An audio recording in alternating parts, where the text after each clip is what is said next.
what an incredible honor, blessing and joy to be here among India's future movers and shakers. My special thanks to MNNIT for giving me this wonderful opportunity to showcase my talent and my knowledge of Tai Chi.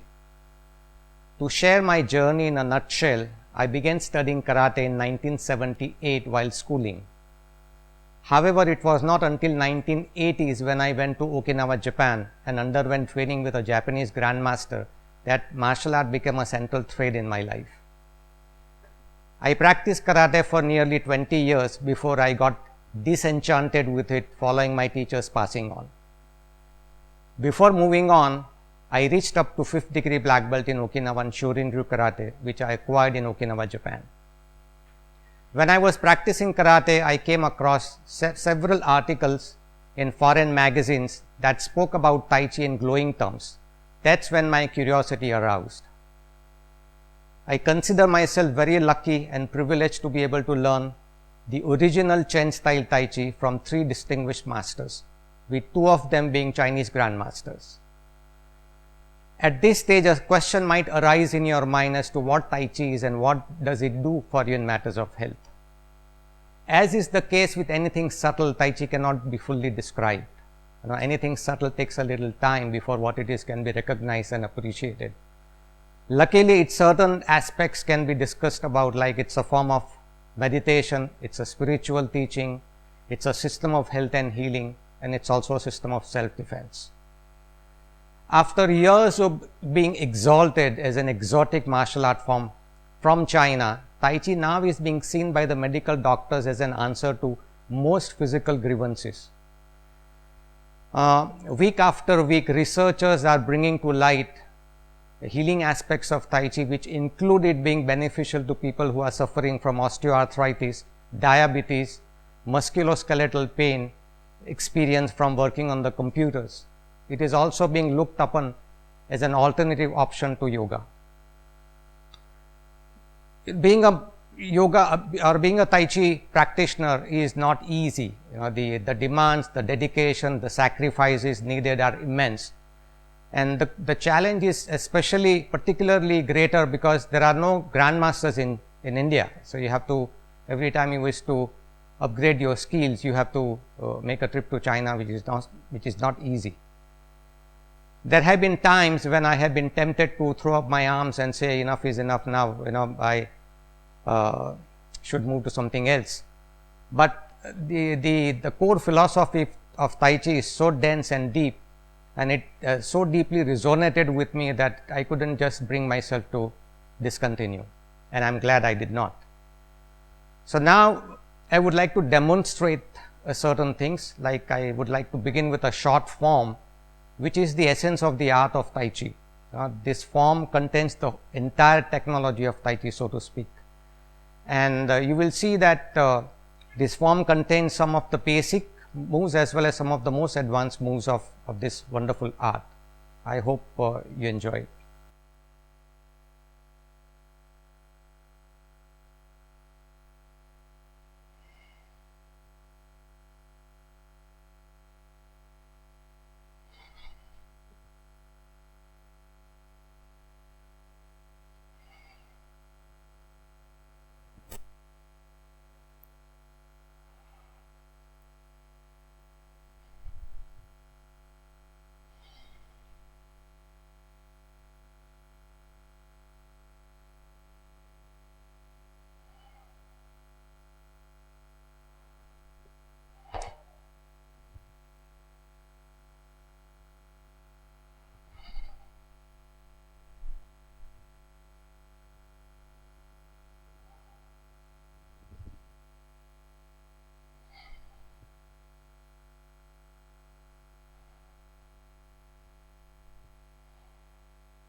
That was the short form. This form contains various strategies of fighting. There is not a single move that's empty. Every move is pregnant with an application. And it is for the advanced student to explore several possibilities. In Tai Chi, there are only 2 moves involved. Every move that you make is either a part of a positive circle or a negative circle. This is a positive circle, this is a negative circle. In the positive circle, you bring your elbow in, and on the way out, the hand goes away. The negative circle, you bring your elbow in from the top and take the hand out from the bottom. So there are only 2 moves involved. And Tai Chi is an art that requires you to practice according to certain rules. And the real Tai Chi is invisible to the naked eye. And when you first begin, it doesn't feel natural. Because, see, I'll show you something. If you move like this, it looks very, very flowing, very graceful, very lyrical. But this is not Tai Chi. Because you can see that everything is moving in one dimension, one direction, right? Yeah. So when you move like this, there is no separation between the body parts. Now watch. The elbow comes in, but the hand stays out. Now I engage my waist, the hand doesn't move in. Now when I take my hand out, the chest goes to the back, the shoulder goes down, the elbow goes in this direction, the hand goes in that direction. This is Tai Chi, because all the parts are moving in different directions. So when I fight someone, he feels that he is fighting several opponents because of this separation of the body parts. And Tai Chi symbol is a circle. All the movements are based on this circle. And Tai Chi Tai Chi draws heavily from Taoist philosophy. And Taoist philosophy says that circle represents supreme force. Now, of all the shapes, circle is perhaps the most symmetrical of all shapes. Any point on a circle can be a beginning or an end. Any point is equidistant from the center. So when you fight with this type of circular movements, it's very difficult for anyone to counter that. Okay, so to bring home this point that I'm trying to make, that Tai Chi is a remarkable art of self-defense, I would like to have one of you on the stage, and I would be using you as a partner to showcase different energies of Tai Chi. Now, for an example, the first energy is the Pang energy. So I am going to be pushing him, he is going to be pushing me. But just assume that I don't have that Pang energy, which is ever expanding and never retreating. So when I get pushed, and in the absence of that energy, you can see that I'm losing my front foot, I'm losing my rooting. But when that energy is put in place, you go now, push, go on pushing, harder and harder. Yeah, it's difficult because now he's pushing the ground, not me. I'm transferring all his power to the ground. I'm taking it on my back foot.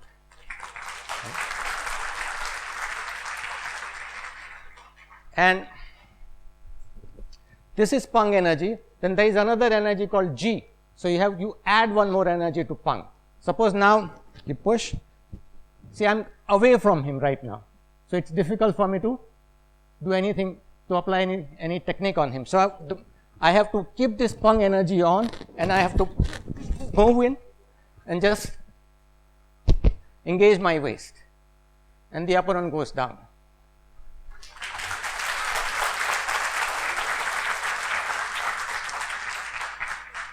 So all these techniques can be practiced, against punches, kicks, strikes.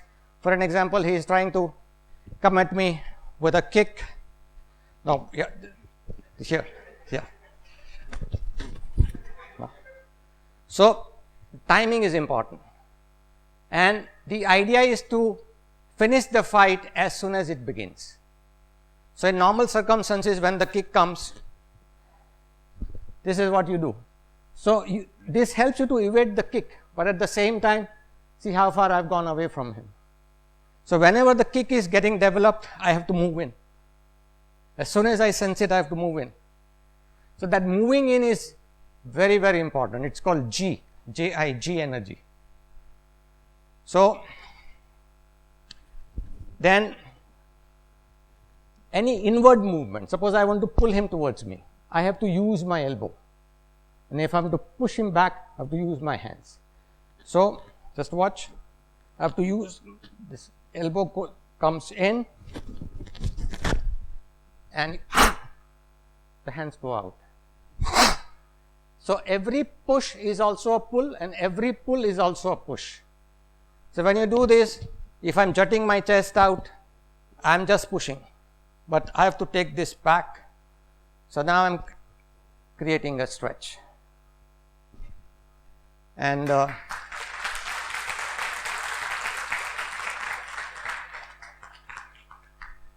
Tai Chi is very remarkable because the original idea was to help a person who is physically weak to get the better of a stronger opponent. So, that is why the most important thing is the rooting skills.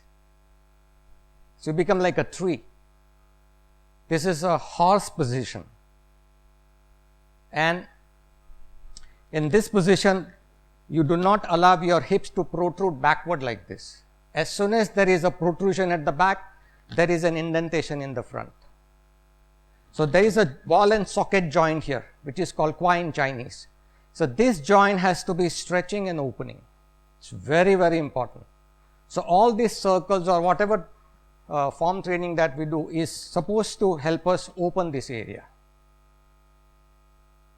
and very few people are aware of this joint. We are aware of this ball and socket joint in the shoulder, but this is something we do not use very often. So, because of the disuse, a rust like substance develops here, making it very difficult for you to stretch, jump, run, carry out any physical activities. So, you have to train this area through the fundamental training. Okay, now I am going to show a set of Fajin moves, explosive moves, sudden burst of energy, and you will see a very deep sense of relaxation along with sudden burst of energy. It's remarkable. You will really have a great time watching it.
I always finish my presentation with a famous Arabic philosophy about health. They say that the health is digit 1, success is 0, glory 0, love 0. Put the one of health beside the others and you are a rich man, but without the one of health, everything is 0. Thank you very, very much. Deeply touched.